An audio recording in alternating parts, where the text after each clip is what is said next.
Portal Guia me voltando aqui direto da Expo Evangélica com mais notícia exclusiva para você. E quem está aqui do meu lado é a Soraya Moraes, que veio trazer um monte de novidade pra gente sobre novos projetos dela. Olha, tem muita coisa pra gente conversar hoje. Começar, Soraya, você está lançando um livro que fala Eu Escolhi Sorrir, né? E fala sobre as escolhas que a gente tem na vida e tudo mais. E ao invés de ser uma autoajuda, é uma ajuda que vem do alto, né? E essa é muito melhor. Como que foi que veio essa ideia de você, a necessidade, o chamado de você escrever esse livro? Olha, em primeiro lugar foi uma grande surpresa de Deus, porque na verdade a editora Planeta, né, o editor, o André, nos procurou e eu fiquei muito feliz com esse convite, né, dele estar assim, me conhecendo, interessado, que eu escrevesse alguma coisa especificamente para a editora. E aí quando eu fui orar, primeiro eu senti vontade de escrever alguma coisa tipo minhas memórias, como eu comecei. E aí eu fui desenvolvendo o assunto, aí eu pensei assim, bom, eu vou contar as dificuldades que eu tive na vida e como eu superei. E aí de repente surgiu esse título, Eu Escolhi Sorrir, em todas as dificuldades. Eu passei várias dificuldades, em todos os aspectos, familiar, financeiro, de enfermidade. E aí depois Deus mudou tudo. E aí o foco saiu de mim e o Senhor foi me dando os assuntos. Lógico que eu sempre compartilho experiências minhas em tudo que eu escrevo, porque eu acho que traz uma verdade. Porque se aquilo que você está falando não é uma verdade para você, vai ter pouco efeito para quem está lendo, porque vai ser só teoria. A Bíblia é verdade porque ela é vida, são pessoas que viveram aquelas experiências, né? Inspiradas pelo Espírito Santo. Então, isso reflete em quem está lendo e traz uma transformação, porque a Bíblia é vida. Então, eu fiz essa comparação. Então, tem muita coisa pessoal, muita coisa assim, dos meus pais também. Agora, também tem um novo projeto que você está fazendo que envolve palavras no YouTube, né, ministrações suas, mas de palavra mesmo, na Bíblia, reflexões no YouTube. E conta pra gente como é que tem sido a receptividade das pessoas, ou seja, como é que tem sido a reação do outro lado, né, que você tem recebido, que as pessoas têm passado para você, a edificação dessas vidas. Queridos, quero incentivar você a entrar lá no meu canal Soraya Moraes Vídeos. É uma experiência legal, diferente e para ter mais novidades, né? Eu sempre estou compartilhando uma palavra e é muito lindo. As pessoas respondem, é o que eu precisava ouvir hoje, é o que aconteceu comigo essa semana. Então, é muito interessante, são assuntos também bem do cotidiano, bem simples, são reflexões simples. E eu também estou colocando no YouTube pregações, porque desde 2007 eu estou pregando em congressos de mulheres, em eventos de mulheres. E mais em eventos de mulheres, eu prego para jovem, em congresso de adolescente. A palavra é palavra, né? É para todos. Mas, e aí isso é interessante, porque as pessoas no YouTube têm acesso ao que pouca gente às vezes tem acesso, né? Às vezes só o povo daquele congresso, determinado congresso. Então lá no meu canal a pessoa tem esse acesso. Eu tenho uma parente que se converteu, o marido dela se converteu ouvindo uma pregação minha que eu fiz na Lagoinha. Então, esse testemunho para mim é incrível. Então, eu achei tão interessante, é uma pessoa que é minha família, mas de repente, uma palavra do YouTube que veio confrontar e trazer a salvação e a transformação. Eu vi esses dias, você compartilhou um vídeo, se não me engano foi do pastor Felipe Valadão, falando sobre como é importante mais amor, né? A gente levar mais amor e um pouco menos de julgamento, né? E por que você acha que esse mundo ficou tão julgador, né? Por que nós temos tantos juízes aí espalhados por aí e um pouco menos de bons samaritanos, um pouco menos de pessoas prontas a ajudar? Olha, eu acredito que esse avanço da tecnologia, as coisas se tornaram muito imediatistas. Então, o julgamento ele ficou mais rápido, porque as pessoas também, elas estão julgando as coisas sem ver o contexto.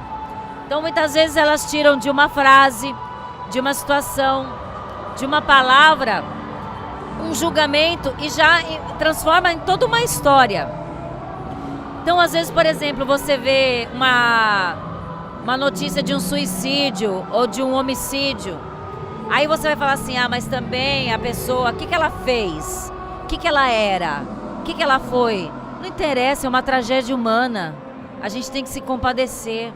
Não interessa o que ela fez, o que ela foi, se ela estava na igreja, se ela era do Senhor, se ela era fiel.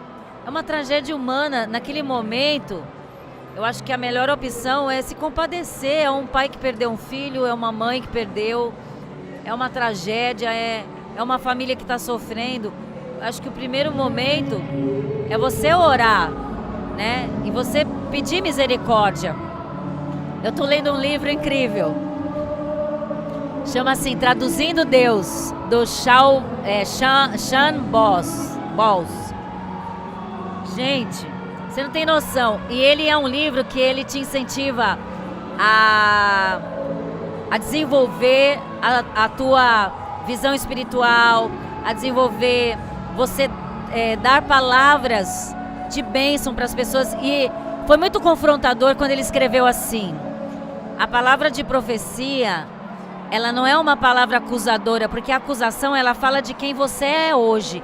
E quem você é hoje, você está cansado de saber. Você está cansado de saber que se você está no erro, você sabe que você está no erro. Você não precisa de uma profecia falar, isso que te digo, você está no erro. Não, a palavra profética, o que ela é? É você deixar Deus te usar para você levar para o perdido aonde Deus quer levar ele. É você chegar para a pessoa e dizer, olha, o amor de Deus pode te transformar, você pode ser assim, você pode ser assado pela misericórdia, pela graça. E não a palavra confrontadora, acusadora, que é o que a gente gosta de fazer. Eu me coloco, porque às vezes também eu tenho que me policiar, eu tenho que deixar o Espírito Santo me lapidar, me polir. Porque a gente quer culpado, a gente quer achar culpado. Só que Jesus levou toda a culpa. Agora, consequência todo mundo vai ter. A consequência vai acontecer de um erro. Eu prego muito sobre isso. A graça, ela é assim. Não é que você vai errar e não vai ter consequência, vai ter. Mas essa consequência não é castigo de Deus. Deus não castiga mais depois da graça. Não existe o Deus que castiga. Existe o Deus que perdoa, mas que permite você viver a consequência desse problema. Você vai viver a consequência, mas a consequência não é castigo de Deus, porque depois que Jesus veio é a graça. Deus, você que está assistindo a gente, esse câncer não é castigo de Deus. Se alguém, uma boca maldita te falou, te amaldiçoou e disse que você está com câncer, não é castigo de Deus, é uma consequência de má alimentação, de mundo louco, sabe, tua imunidade caiu, tua genética é assim, mas Deus vai te segurar na tua mão e você vai atravessar esse câncer, sabe? Você tá passando problema com o teu filho, não é castigo de Deus, amiga, sabe? É consequência de escolha errada do teu filho, e ele vai viver a consequência, mas Deus tá com a mão estendida na hora que ele quiser. Deus vai tirar ele do fundo do poço e você vai se alegrar. Deus não castiga mais, a gente está na época da graça, mas a consequência a gente vive. A consequência vem. Então eu quero até indicar esse livro a vocês, da editora Chara, dos meus amigos Pastor JB, né, da Bispa Dirce. E outra coisa maluca, ele conhece um profeta, um pastor, um profeta, ele já é de idade, já é um senhor. Mas Deus mandou ele 2 vezes ir falar com, sabe com quem? Com Saddam Hussein. 2 vezes Deus deu uma palavra profética para Saddam Hussein. E 2 vezes, e ele falou assim: Senhor, o senhor que vai ter que me pôr lá dentro, que por vontade própria eu não vou. E Deus pôs esse americano, pastor, 2 vezes no gabinete do Saddam Hussein. O Saddam Hussein ouviu: eis que te digo. E esse pastor, diz que ele costuma falar assim, ele nunca revelou o que Deus falou, né? Deus revelou até coisas secretas. Mas ele costuma falar assim: eu quero crer que naquele buraco, ele em posição fetal, nossa, até me emociono, ele lembrou que mesmo ele sendo Saddam Hussein, Deus amou ele. E Deus deu uma chance para ele. Então, gente, eu não estou falando que você tem que abraçar todos os assassinos do mundo. Não, quem tirar uma vida, ele vai viver a consequência desse ato criminoso. Mas ele também é apto para ser alcançado pela graça, pela salvação eterna, pelo amor do Senhor, se ele quiser.